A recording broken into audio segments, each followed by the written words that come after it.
You all, कैसे हैं बच्चों आप सब। तो आज अपन बात करने वाले हैं भारत में राष्ट्रवाद का उदय। कैसे हुआ भारत में राष्ट्रवाद का उदय और क्या था ये राष्ट्रवाद, है ना।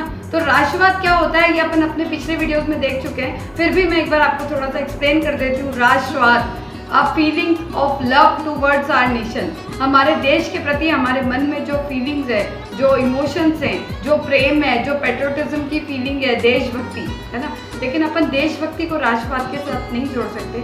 राष्ट्रवाद थोड़ी सी अलग चीज़ है ना। राष्ट्रवाद के अंदर हम ये भूल जाते हैं कि जो दूसरे देशों में रहने वाला है ना, वो भी इंसान ही है। वो अपन सिर्फ अपने अपने बारे में सोचते हैं, ठीक है। लेकिन देशभक्ति में हम दूसरे के बारे में तो सोच ही रहे हैं, लेकिन हम अपने देश के प्रति हमारे अंदर क्या है, प्रेम की भावना है। हम दूसरे को नुकसान नहीं पहुंचाना चाहते, ठीक है। लेकिन राष्ट्रवाद में क्या होता है, राष्ट्रवाद में हमको सिर्फ अपना देश बढ़ता हुआ देखना अच्छा लगता है कि बस हमारा देश बढ़े, बाकियों का कुछ भी हो उससे हमको कोई मतलब नहीं, है ना। तो ये थोड़ा सा डिफरेंस हो जाता है। पेट्रियोटिज्म में हमारी अपनी फीलिंग होती है, देशभक्ति की भावना होती है जो हमारे देश के प्रति होती है। कोई अगर हमारे देश को नुकसान पहुंचाता ना तो हमारा खून खौल जाता है। यही हमारी पेट्रियोटिज्म की फीलिंग है ना। यही हमारी देशभक्ति है, ठीक है। लेकिन हम भारतीय ऐसे हैं कि दूसरा पहुंचाए जब तो बुरा लगता है, लेकिन हम खुद पहुंचाते रहते हैं, वो हमें पता नहीं चलता है, ठीक है। तो हमें ये भी ध्यान रखना है। चलिए बात करेंगे हम हमारे देश में राष्ट्रवाद का उदय कैसे हुआ। तो ये समय था बच्चों 20वीं शताब्दी के प्रारंभ का, in the starting of 20th century, है ना। क्या होता है, जब 1901 से अपन मानते हैं कि 20वीं शताब्दी जो है वो शुरू होती है, तो हमारे यहाँ 20वीं शताब्दी के प्रारंभ में किस तरीके के हालात थे, पहले अपन ये बात करते हैं। हमारे यहाँ क्या था, भारत एक उपनिवेश था ब्रिटेन का, इंग्लैंड बोल सकते हो आप, ठीक है। इंग्लैंड का हमारे यहाँ राज चलता था। उन्होंने हमारे को क्या बना रखा था, उपनिवेश, जिसको आप कॉलोनीज भी बोल सकते हैं। इंग्लिश में अपन कॉलोनी वर्ड यूज करते हैं, ठीक है ना। तो यहाँ क्या होता था, जितना भी रेवेन्यू आता था वो सब कहाँ जाता था, इंग्लैंड चला जाता था, अंग्रेजों का भंडार भरा जाता है ना। और ये लोग क्या कर रहे थे, ये सिर्फ रेवेन्यू नहीं ले रहे थे, इन्होंने हमारी सभ्यता को, हमारी संस्कृति को, हमारे देश को पूरी तरीके से छिन भिन कर दिया था, ठीक है। और ये नहीं चाहते थे कि भारतीय किसी भी तरीके से बढ़ जाएं, है ना। हालांकि इन्होंने बहुत सारे इन्वेंशंस किए, बहुत सारी जो अच्छी चीज़ें हैं वो भी हमारे आई हैं, लेकिन इन्होंने हमारे देशवासियों को बढ़ते देखना ये लोग नहीं चाहते थे, ये सिर्फ अपना ही भला चाहते थे, है ना। तो होता क्या है कि शुरुआती दौर के अंदर हम लोगों ने खूब कोशिश की। आपने अपने पिछले क्लासेस में 1857 का रिवॉल्ट पढ़ा, it was a very famous revolt, है ना। बहुत बड़ा रिवॉल्ट जो था, पहला जो इंडिया का कहते हैं इसको स्वतंत्रता आंदोलन भी इसे ही कहा जाता है ना। आपने पढ़ा है 8th क्लास के अंदर 1857 रिवॉल्ट, और हमें भी बड़ी खुशी होती है देखकर कि हम इंडियंस के अंदर बहुत पहले से नेशनलिज्म की फीलिंग थी, है ना। आपने देखा कि in the mid of 18th century यानी 1789 के अंदर, है ना, क्या हुआ था, फ्रांस के अंदर नेशनलिज्म की फीलिंग आई, और यूरोप के सारे देशों में लगभग राष्ट्रवाद की फीलिंग जो थी वो बहुत उछाले मार रही थी और बहुत बढ़ रहा था हमारा राष्ट्रवाद, है ना। तो ऐसे में क्या हुआ, हमारे देश के भी कई बुद्धिजीवी जो थे वो उधर जाते थे, है ना, आना जाना होता रहता था। तो वहाँ से कुछ अपन ये कह लें कि वहाँ से इसका इफेक्ट आया, है ना। तो 1857 के अंदर हमारे यहाँ सबसे पहला रिवॉल्ट हुआ, लेकिन वह असफल रहा। उसके बाद में इन्होंने कांग्रेस की स्थापना करी अंग्रेजों ने इंडिया के अंदर कि भाई यहाँ के लोगों के अंदर बहुत असंतोष है, तो ये अगर ज़्यादा बढ़ गया तो हमारे लिए मुसीबत का कारण बन जाएगा। तो कांग्रेस की स्थापना हुई 1885 के अंदर, लेकिन कांग्रेस बहुत ज़्यादा सफल नहीं रही, है ना, क्योंकि वो अंग्रेजों के आधार पे ही वो चलते थे और इतना ज़्यादा वो नहीं कुछ कर पाए, ठीक है। लेकिन होता क्या है बच्चों कि 1915 में एक युग पुरुष का आगमन होता है भारत, और वो थे महात्मा गांधी, है ना। और महात्मा गांधी जब भारत में आते हैं, और महात्मा गांधी कहाँ से भारत आते हैं, महात्मा गांधी आते हैं साउथ अफ्रीका से। जनवरी 1915 के अंदर महात्मा गांधी भारत आते हैं, लेकिन उससे पहले क्या होता है कि वो महात्मा गांधी जो थे ना, उन्होंने अफ्रीका के अंदर भी बहुत सारे आंदोलन कर चुके थे वो पहले से, है ना। क्यों कर चुके थे, क्योंकि वहाँ पे भी इंडियंस थे। अब आप कहोगे अफ्रीका के अंदर इंडियंस कहाँ से आ गए मैम, अरे तो जो यहाँ से इंडेंचर लेबर लेके जाते थे ना, बेकार मजदूर उठा करके, वो कहाँ ले जा करके रख देते थे, अफ्रीका के अंदर, फिजी में छोड़ देते थे, अफ्रीका में छोड़ देते थे, है ना, दूसरी जगह पे, ऐसी जगह छोड़ते थे जो उनके लिए बिल्कुल अनजान जगह हो, है ना। तो वहाँ पे भी बहुत सारे भारतीय थे, और वहाँ उन भारतीयों को सताया जाता था, वहाँ डिस्क्रिमिनेशन था, भेदभाव था, जातीय रंग भेद, है ना। साउथ अफ्रीका के अंदर रंग भेद बहुत ज़्यादा था। तो महात्मा गांधी ने वहाँ भी कई आंदोलन किए, और उनके बहुत सारे आंदोलन वहाँ क्या रहे, सक्सेसफुल रहे, सफल रहे वो वहाँ पे, है ना। अब होता क्या है कि 1915 के अंदर वो आ जाते हैं भारत, ठीक है। और फिर क्या होता है कि जब वो इंडिया आते हैं, और वो कौन सा समय था, जनवरी 1915 में महात्मा गांधी भारत आते हैं, और 1914 के अंदर जो प्रथम विश्व युद्ध था ना वो छिड़ा हुआ था। अब आप कहोगे हमें क्या मतलब था प्रथम विश्व युद्ध से, हम इंक्लूडेड थे क्या? आपने 9th में तो पढ़ा होगा ना कि कौन कौन इंक्लूड था, Britain, Japan, Germany, Italy, Bharat कहाँ था? अरे तो भाई हम ब्रिटेन के उपनिवेश तो बने हुए थे ना, तो ब्रिटेन ने तो हमें गुलाम बना रखा था। वो सैनिक कहाँ से लाता भेजने के लिए, किसको पकड़ रहा था? हम भारतीयों को पकड़ रहा था, पकड़ा और भेजा युद्ध में। उनको कोई मतलब नहीं था इनको बंदूक भी चलानी आती कि नहीं, थोड़ा बहुत सिखा दिया, चलो भेजो, है ना। तो ये सारी चीजें जो थी, हमें पूरी तरीके से हम इन सारी चीज़ों के चुंगल में फंसे हुए थे, बहुत बुरे हालात थे। हमें ज़बरदस्ती कहाँ भेजा जा रहा था? हमें ज़बरदस्ती युद्धों में झोंका जा रहा था। एक साधारण किसान जो खेती करता है उसको भी युद्ध में झोंका जा रहा था, है ना।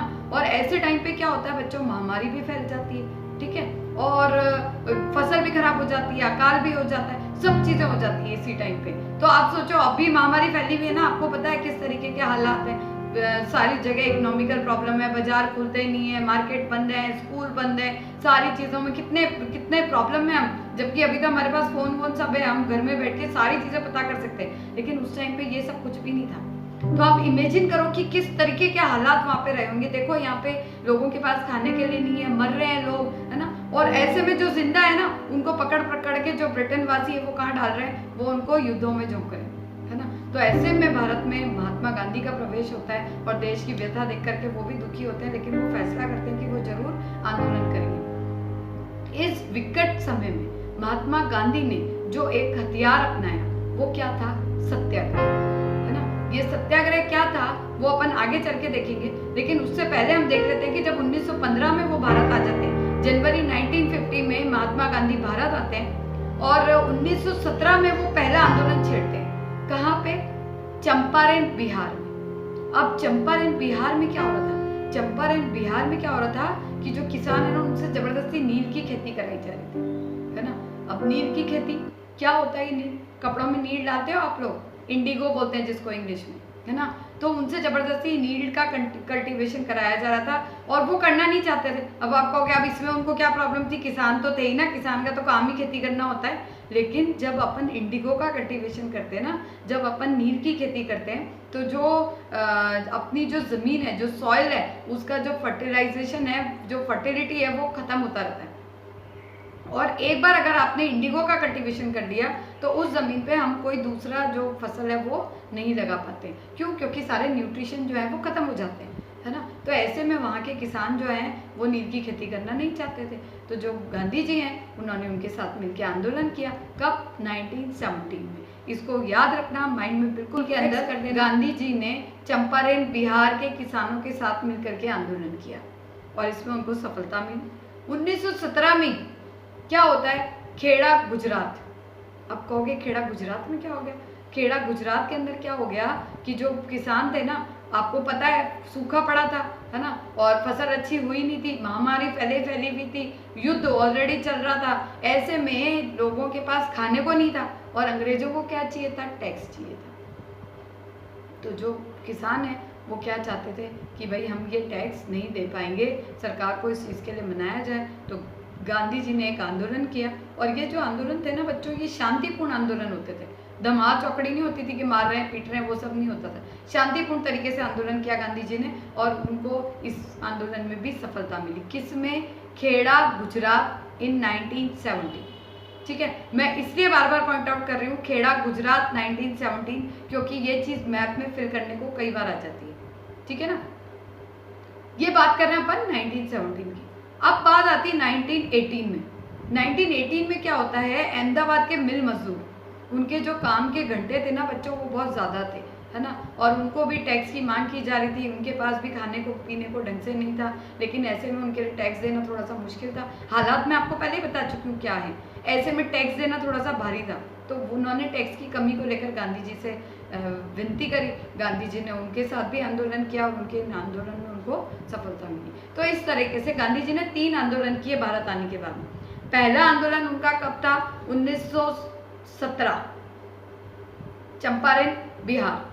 दूसरा आंदोलन वही 1917 में था, लेकिन कहाँ था? खेड़ा गुजरात में। तीसरा आंदोलन था उनका मिल मजदूरों के लिए, और वो था 1918 में मिल मजदूरों के साथ अहमदाबाद के मिल मजदूर, अहमदाबाद, ठीक है। तो पहला बिहार याद रहेगा, चंपारण, ठीक है। दूसरा आपका आ गया खेड़ा गुजरात, और तीसरा आपका आ गया अहमदाबाद गुजरात। सन भी आपको याद रह जाएंगे, ठीक है। तो ये सारी चीज़ें मैं आपको इसलिए बार बार बोल रही हूँ क्योंकि ये 3 नंबर का क्वेश्चन कई बार आ जाता है किसके अंदर, मैप में फिल करने के लिए, ठीक है। और 1915 में गांधी जी भारत आ ही गए थे, है ना। तो ये 3 जो ईयर हैं ये आपको बहुत अच्छे से याद रखने हैं, ठीक है। अब होता क्या है इन सारी सिचुएशंस के बीच में, अब बात करते हैं, मैंने आपको अभी बताया कि उन्होंने 3 आंदोलन किए थे, है ना, और तीनों ही आंदोलन में उनको सफलता मिली। तो बच्चों आपके दिमाग में कहीं कोई बात आई कि ऐसा क्या था जो तीनों आंदोलन में उनको सफलता मिली? वो कौन सी चीज़ थी, वो कौन सा हथियार था जिसको लेकर के गांधी जी आगे बढ़ रहे थे? वो वेपन था, वो हथियार था सत्याग्रह, है ना। सत्या प्लस आग्रह, सत्या के साथ आग्रह, है ना। गांधी जी जो थे वो अहिंसा के पुजारी थे, है ना। हिंसा उनको बिल्कुल पसंद नहीं थी, ठीक है। तो ऐसे में सत्याग्रह क्या था?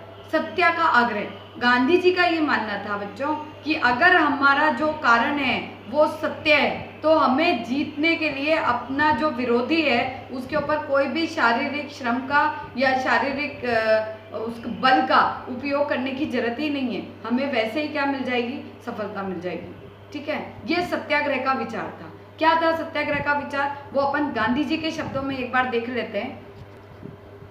इसका अर्थ ये था कि अगर आपका उद्देश्य सच्चा है, यदि आपका संघर्ष अन्याय के खिलाफ है, तो उत्पीड़क से मुकाबला करने के लिए आपको किसी शारीरिक बल की आवश्यकता नहीं पड़ेगी, है ना। ये गांधी जी का एक विशेष हथियार था सत्याग्रह, जिसको लेकर के गांधी जी हमेशा आगे बढ़े और उन्होंने अपने जो दुश्मन थे ना उनके विरुद्ध कभी कोई हथियार नहीं उठाया, कभी हिंसा नहीं करी, कभी इवन क्रोध भी नहीं, है ना। अगर आप क्रोध में भी आ जाते हो ना तो आप सत्याग्रह को छोड़ देते हो वहाँ पे, है ना। तो सत्याग्रह क्या है? हमारे मन में हमेशा सत्या की लौ चलती रहती है। हम अपना जो हमारा कारण है वो क्या है? सच्चा है। तो अगर हमारा कारण सच्चा है तो हमें अपने विरोधी के लिए कभी भी बल इस्तेमाल कर, शारीरिक बल इस्तेमाल करने की आवश्यकता नहीं पड़ेगी। यही सत्याग्रह है, ठीक है।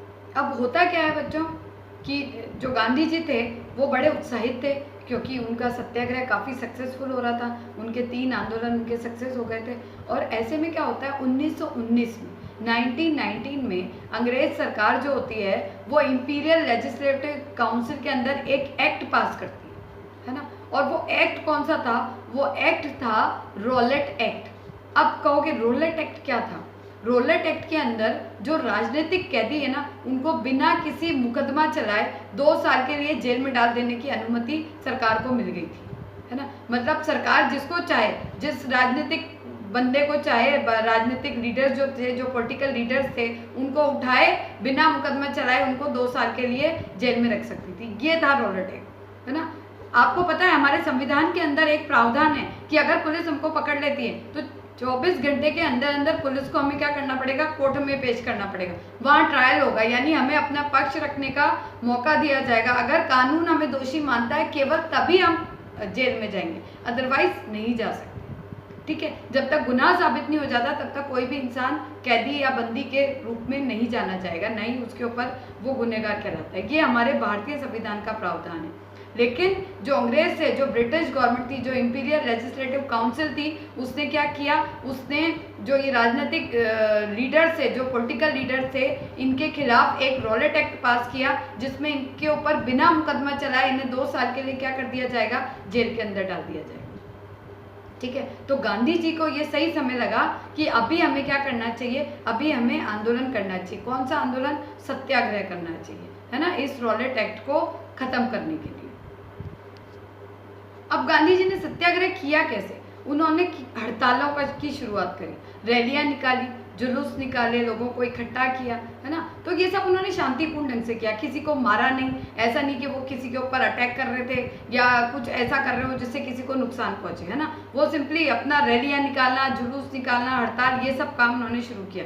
लेकिन अंग्रेज सरकार जो है ना वो टेंशन में आ गई अचानक से। उनको लगा यार ये क्या हो रहा है, ये सब जगह हड़तालें चल रही है, रैलियां निकल रही है, लोग जुलूस निकाल रहे हैं, लोगों ने काम धंधे सब बंद कर दिए, सरकारी ऑफिसों को बंद कर दिया, उन्होंने शराब की जो दुकानें थी उनको बंद कर दिया तो अंग्रेज सरकार जो है ना वो घबरा गई और उन्होंने अपना दमन चक्र क्या कर दिया, शुरू कर दिया। ठीक है, और ऐसे में उन्होंने लोगों को जेलों में डालना शुरू कर दिया। गांधी जी के भी जो दिल्ली आने पे उन्होंने पाबंदी लगा दी। ठीक है, और इस तरीके से क्या हुआ कि अमृतसर के अंदर एक जुलूस के अंदर 10 अप्रैल को शांतिपूर्ण जुलूस था जिस पे इन्होंने क्या कर दिया, गोली चला।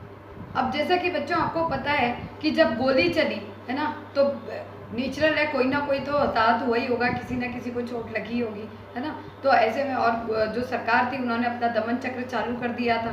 तो क्या हुआ, भीड़ भी उग्र हो गई, उन्होंने भी कई जगह क्या कर दिया, आग लगा दी, तोड़फोड़ करनी शुरू कर दी। तो आंदोलन क्या होता चला गया, थोड़ा सा उग्र हो गया, है ना। तो ऐसे में जो अंग्रेज सरकार थी उन्होंने मार्शल लॉ लागू कर दिया। मार्शल लॉ क्या होता है, उसमें सारा जो अधिकार है, जो कमांड है वो किसके हाथ में आ जाती है, सेना के हाथ में आ जाती है ना। तो जनता को ये चीज़ पता नहीं थी, नॉर्मल गांव के लोग थे वो नहीं जानते थे ये मार्शल लॉ आखिर क्या बोला है। ठीक है, तो उन्होंने क्या किया, 13 अप्रैल को बैसाखी का मेला था। कहाँ पे, जलियांवाला बाग, अमृतसर पंजाब में। जगह का नाम ध्यान रखना, अमृतसर पंजाब में जलियांवाला बाग एक जगह थी, वहाँ 13 अप्रैल 1919 में बैसाखी का मेला भर रहा था। ठीक है, और कुछ लोग तो वहाँ मेले में आए थे, जो स्त्री पुरुष बच्चे थे वो सब मेले में आए थे, और कुछ जो पॉलिटिकल लीडर्स थे ना वो वहाँ पे मीटिंग कर रहे थे, है ना। किसको लेके, ये रॉलेट एक्ट और ये जो अपना जो आंदोलन चल रहा था उसको लेकर के। ठीक है, तो ऐसे में क्या होता है कि जनरल डायर आता है, और जनरल डायर क्या करता है, ये जो जलियांवाला बाग था ना बच्चों, इसमें केवल एक ही एंट्रेंस का गेट था, एक ही गेट था जिससे अपन अंदर बाहर आ जा सकते थे, और वो क्या करता है, उस गेट को तो बंद कर देता है और अंधाधुंध गोलियां चलाना स्टार्ट कर देता है। ठीक है, आप देख सकते हो यहाँ पे वीडियो मैंने आपके लिए कलेक्ट किया है, इसके अंदर आप अच्छे से देख सकते हो कि जो ये डायर है इसने किस तरीके से एंट्रेंस को ब्लॉक कर दिया, और लोग समझ भी नहीं पा रहे हैं, और उतनी देर में तो इसके सिपाही आ जाते हैं और सारी जगह को ब्लॉक कर देते हैं और धनाधन धनाधन धनाधन गोलियां चलानी शुरू कर देते हैं। और इस गोलियों में क्या होता है, बहुत सारे स्त्री पुरुष बच्चे सब मारे जाते हैं। ठीक है, ये जो जलियांवाला बाग मैसर है ना, जलियांवाला बाग हत्याकांड, ये इन अंग्रेज सरकार का सबसे काला अध्याय है, इनके पूरे जितने भी, जब तक ये भारत के अंदर रहे उसमें, है ना। खुद टोनी ब्लेयर जब भारत आए थे, जो ब्रिटेन के तत्कालीन प्रधानमंत्री थे, अभी कुछ समय पहले की बात है ना, तो मुझे ईयर एग्जैक्टली ध्यान नहीं है, लेकिन टोनी ब्लेयर जब इंडिया आए थे ब्रिटेन के प्रधानमंत्री, उन्होंने भी इसकी आलोचना करी थी। ब्रिटेन के भी बहुत सारे लोगों ने इस घटना की आलोचना करी, है ना। तो जनरल डायर ने ऐसा क्यों किया? अब जब जनरल डायर से ये पूछा गया कि भैया आपने ये सब क्यों किया, ऐसे क्यों लोगों को मार दिया ज़बरदस्ती, ये तो बेचारे बिल्कुल निर्दोष बच्चे थे, निर्दोष महिलाएं थी, इन्हें क्यों मार दिया आपने? तो उसने क्या कहा, उसने कहा मैं इनके मन में दहशत, खौफ और विस्मय का भाव पैदा कर देना चाहता था, है ना। मैं नैतिक जो प्रभाव है वो उत्पन्न करना चाहता था, है ना, वो मॉरल इफेक्ट क्रिएट करना चाहता था कि लोगों के दिमाग में दहशत और डर बैठ जाए उसके प्रति, है ना। तो इसलिए इन्होंने ये सब किया। और इसके बाद जो डायर के सैनिक थे ना, वो क्या करते थे पता है, लोगों को नाक रगड़ने के लिए कहते थे, जो सत्याग्रही है, क्योंकि इनको पता था कि हम पे अटैक तो करेंगे नहीं, ये तो सत्याग्रही है, तो कि भाई जमीन पे नाक रगड़ो, स्क्रॉल करना, मतलब जमीन पे घिसट घिसट के चलना। आप पिक्चर में देख सकते हो, देखो ये आपकी बुक में भी है, इस पिक्चर में साफ दिखाया है कि किस तरीके से जनरल डायर के जो सिपाही हैं वो लोगों को मजबूर कर रहे हैं जमीन पे घिसट घिसट के चलने के लिए, है ना। तो लोग भी उग्र हो गए। अब कुछ लोग तो क्योंकि सत्याग्रह पे चल रहे थे तो वो ज़्यादा वायलेंट नहीं होते थे, लेकिन कुछ लोग जो हैं वो उग्र हो गए, लोगों ने भी हड़तालें करनी शुरू करी, थाने फूंक दिए। तो कुल मिलाकर ये जो सत्याग्रह का आंदोलन था ये धीमे धीमे धीमे क्या होने लगा, उग्र होने लगा, है ना। इसमें ये हिंसक होता चला गया। अब ये क्यों हिंसक होता चला गया, उसकी भी एक वजह थी, क्योंकि सरकार का जो रवैया था ना वो भी अच्छा नहीं था।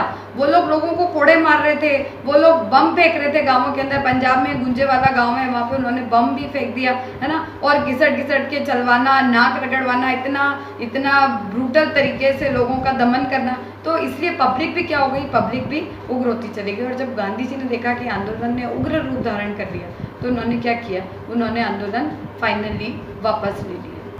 अब बात करेंगे बच्चों इस आंदोलन के स्वरूप की, कि क्या भारत के हर एक व्यक्ति तक इस आंदोलन के विचार को पहुंचाया जा चुका था? क्या भारत का हर व्यक्ति इस आंदोलन में शामिल था? जी नहीं। ये जो आंदोलन था ये अभी मुख्य रूप से शहर और कस्बों तक ही सीमित था। ठीक है। और गांधी जी को ऐसा भी लगता था कि इस आंदोलन में केवल हिंदू है, मुस्लिम तो इसमें कहीं थे ही नहीं। तो वो क्या चाहते थे कि हम केवल तभी सफल हो सकते हैं जब हिंदू मुस्लिम दोनों को एक छत्र के नीचे लाया जाए, ठीक है। तो उन्होंने कैसे मुस्लिम्स को भी साथ में लिया, तो इसके लिए अपन चलते हैं। मैं आपको बता दूं कि जब अपन 1919 की बात कर रहे हैं ना, जो प्रथम विश्व युद्ध है वो चला था 1914 से 1919 तक। जनवरी 1919 में वर्साई की ट्रीटी के साथ ये खत्म हो गया था, है ना। तो जो प्रथम विश्व था इसमें जो तुर्की था, जिसको अपन टर्की भी कहते हैं, इसमें टर्की की हार हो गई थी। और टर्की के जो मेन ऑटोमन थे ना, ऑटोमन टर्की, वो मुस्लिम के जो आध्यात्मिक गुरु थे, जिन्हें हम खलीफा भी कहते हैं, है ना। तो जो टर्की के ऑटोमन टर्की थे वो क्या थे, मुस्लिम्स के आध्यात्मिक गुरु थे, उनके खलीफा थे, है ना। तो इन मुस्लिम्स को क्या लग रहा था बच्चों कि अब क्या होगा, अब ब्रिटेन वाले जो हैं वो हमारे जो हमारे ये खलीफा हैं इनके ऊपर क्या करेंगे, इनके ऊपर दमनकारी संधियां थोपेंगे, इन्हें ज़बरदस्ती टॉर्चर किया जाएगा, है ना। तो इसलिए इन्होंने क्या किया, ब्रिटेन सरकार के खिलाफ एक खिलाफत आंदोलन चलाया था, है ना। और ये खिलाफत आंदोलन चलाने वाले कौन कौन, खिलाफत आंदोलन चलाने वाले थे मोहम्मद अली और शौकत अली, अली ब्रदर्स, है ना। और ये इन्होंने क्यों चलाया था, खिलाफत जो खलीफा थे, खलीफा की तत्कालिक शक्तियों की रक्षा के लिए 1919 में बम्बई के अंदर जो अली ब्रदर्स थे, इन्होंने खिलाफत आंदोलन की शुरुआत करी, है ना। तो महात्मा गांधी ने क्या कहा, महात्मा गांधी को लगा कि अगर हम एक ऐसा आंदोलन शुरू करें जिसमें हम इस खिलाफत आंदोलन को भी जोड़ लें अपने साथ, तो क्या हो जाएंगे, हिंदू मुस्लिम एक साथ हो जाएंगे और हिंदू मुस्लिम की एकता मिलकर के एक नया ही असर दिखाएगी, ठीक है। तो इस तरीके से गांधी जी ने, और जो अली ब्रदर्स थे उनको भी लग रहा था कि हाँ भाई महात्मा गांधी बहुत पावरफुल है, अगर अभी इनके साथ में बहुत सारे लोगों का सहयोग है तो अगर हम भी इनके साथ मिल जाएं तो हमारे आंदोलन को नई दिशा मिल जाएगी, है ना। तो दोनों लोगों ने क्या किया, आपस में मिल करके और हाथ मिला लिया, और जो महात्मा गांधी थे उन्होंने अली ब्रदर्स को अपने साथ कर लिया। अब बच्चों, महात्मा गांधी ने अली बंधुओं को तो अपने साथ मिला लिया, लेकिन एक और भी प्रॉब्लम थी। जो अभी जो हमारा भारत था ना, वो ऐसा नहीं था, यहाँ हिंदू मुस्लिम एक दूसरे के दुश्मन थे, हिंदू मुस्लिम एक दूसरे को देखना भी नहीं चाहते थे, क्योंकि ये काम अंग्रेज बहुत पहले कर चुके थे, फूट डालो राज्य करो का, है ना। तो इसलिए अब क्या हुआ, गांधी जी ने अली ब्रदर्स को तो अपने साथ मिला लिया, अली बंधुओं को, लेकिन इधर कांग्रेस के कई नेता ऐसे थे जो नहीं चाहते थे कि भाई ये अली बंधु जो है हमारे साथ मिले और हम खिलाफत का एक सितंबर 1920 में कांग्रेस का एक अधिवेशन होता है, कहाँ, कैलकाटा में, ठीक है। और इस अधिवेशन के अंदर गांधी जी कांग्रेस के सभी नेताओं को राजी कर लेते हैं खिलाफत आंदोलन के साथ में जुड़ने के लिए, ठीक है। तो इस तरीके से गांधी जी का जो असहयोग आंदोलन है वो किसके साथ जुड़ जाता है, खिलाफत आंदोलन के साथ जुड़ जाता है। तो आपको याद रखना है, गांधी जी के आने के बाद कांग्रेस के जितने भी अधिवेशन हुए, जिस जिस जगह पे हुए बच्चों, वो मैप में भरने के लिए, फिल करने के लिए आता है हमेशा, ठीक है। तो यहाँ हम किसकी बात कर रहे हैं, कैलकाटा अधिवेशन की, जो 1920 में हुआ था। कांग्रेस का कैलकाटा अधिवेशन कब हुआ था, 1920, सितंबर 1920, ठीक है। तो आपको अगर कांग्रेस का सितंबर अधिवेशन लिखा हुआ आ जाए तो आपको कौन सी जगह पढ़नी है, कैलकाटा पढ़नी है, ठीक है। तो आप इस चीज़ का विशेष ध्यान रखिएगा, है ना। आज के वीडियो में सिर्फ इतना ही, अपने अगले आगे चैप्टर के लिए हम मिलेंगे अपने अगले वीडियो में। तब तक के लिए टेक केयर, बाय बाय।